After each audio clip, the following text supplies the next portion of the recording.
सीधे चलेंगे महाराष्ट्र के वाशिम विधानसभा क्षेत्र में आयोजित बीजेपी की जनसभा को संबोधित करते हुए मुख्यमंत्री योगी आदित्यनाथ।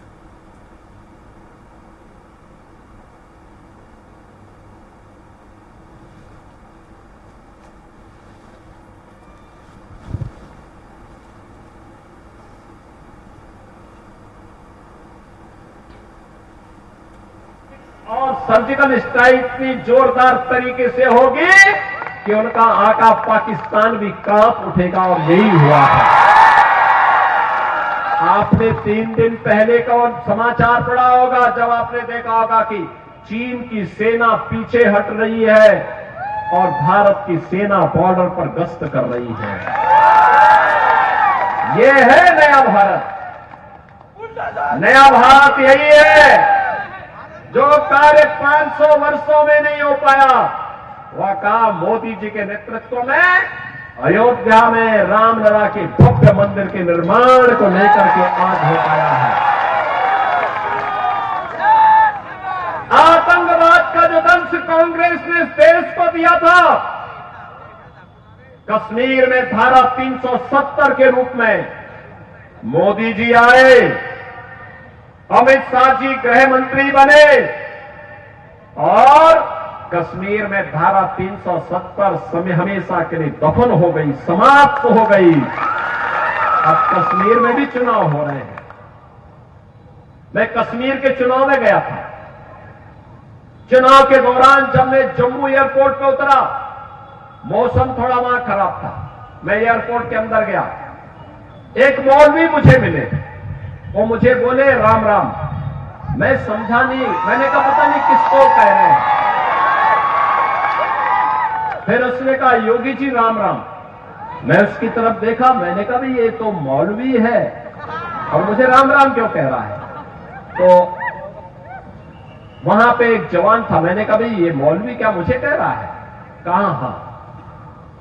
तो एयरपोर्ट के अधिकारी भौचक थे। मैंने कहा भाई नहीं, भौचक मत हो रही है, आश्चर्यचकित मत होइए, ये धारा 370 हटने का इफेक्ट है। और बहनों और भाइयों, मैं आपसे यही कहने के लिए आया हूं, मैं आपसे यही कहने के लिए आया हूं, वासियों से मैं यही अपील करने के लिए आया हूं। ये जो चुनाव चल रहा है ना, ये चुनाव केवल सत्ता प्राप्त करने का मात्र चुनाव नहीं है। मोदी जी के नेतृत्व में एक भारत श्रेष्ठ भारत बनाने का जो अभियान चल रहा है, महाराष्ट्र इसमें और मजबूती दे, इसकी अपील करने के लिए मैं आया हूं। भारत दुनिया की बड़ी ताकत बने, इसकी अपील करने के लिए मैं आपके बीच आया हूं। आपसे कहने के लिए मैं आया हूं कि सत्ताएं तो आएंगी जाएंगी, 1947 से ही होता रहा है, लेकिन हमारा भारत रहना चाहिए और भारत दुनिया की सबसे बड़ी ताकत बनना चाहिए, मोदी जी के नेतृत्व में बनना चाहिए। यह कहने के लिए मैं आपके पास आया हूं। तभी चेहरे पर खुशहाली आएगी, हर नौजवान के हाथ को कार्य मिलेगा, हर बहन और बेटी सुरक्षित होगी, स्वावलंबन के साथ आगे बढ़ेगी।